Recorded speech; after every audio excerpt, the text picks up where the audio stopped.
Isso aqui tá ridículo, peraí que eu vou tirar. Como o mês de outubro é considerado o mês das bruxas, eu resolvi trazer pra vocês um top 6, do menos absurdo pro mais absurdo, do porquê as mulheres eram consideradas mais propensas a entrar na bruxaria. Todos os argumentos desse vídeo foram tirados do livro Malleus Maleficarum, que foi escrito em 1487 por 2 inquisitores católicos durante o período da história que ficou conhecido como Idade das Trevas. Número 6. As mulheres são mais impressionáveis e propensas a receber espíritos, bons ou ruins, como o que aconteceu ali em Adão e Eva. Quem caiu na tentação, da cobra não foi Adão, e sim Eva. Por mais que no Novo Testamento Eva tenha sido substituído por Ave por conta de Maria e toda a sua bondade tenha expurgido o mal que Eva fez para a sociedade e para todo mundo no geral, a mulher é sempre considerada um elo mais fraco, o sexo frágil. Até então a palavra feminino vem de fé e minos, que significa pessoa com menos fé. Eu vou até ler aqui o que está na Bíblia, em Eclesiástico 25. É melhor viver com um leão e um dragão do que morar com uma mulher maldosa. Toda malícia é leve, comparado com a malícia de uma mulher. Número 5. Mulheres possuem a língua traiçoeira e contam tudo para suas amigas o que aprendem por meio do mal. A inveja que mulheres sentiam entre si, principalmente entre as mulheres solteiras e casadas. Dizia-se então que as mulheres solteiras tinham muita inveja das mulheres casadas, por não terem conseguido se casar e tudo mais. Então, dizia-se também que se as mulheres têm essa inveja natural e rivalidade entre si, imaginam que elas não fariam com os homens. Citando o livro, a mulher ou ama ou odeia. Não há meio termo. A mulher que sozinha medita, medita no mal.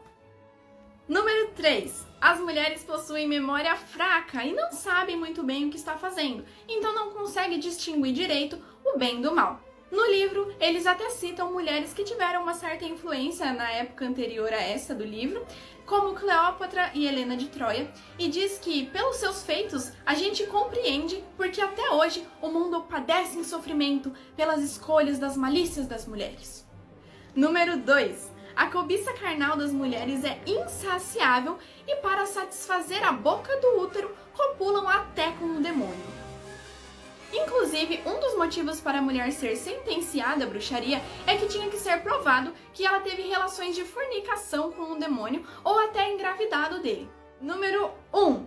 As mulheres eram mulheres. Então, assim, durante toda a história a gente vê que os motivos era justamente ser mulheres, motivos assim totalmente que não tem nenhum sentido.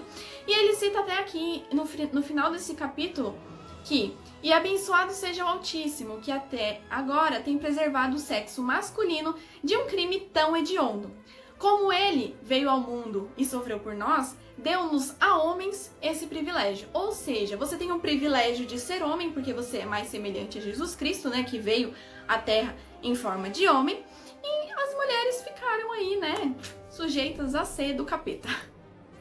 Historicamente falando, 75%, e em alguns países esse dado chega até a 90% das pessoas acusadas e condenadas por bruxaria eram mulheres.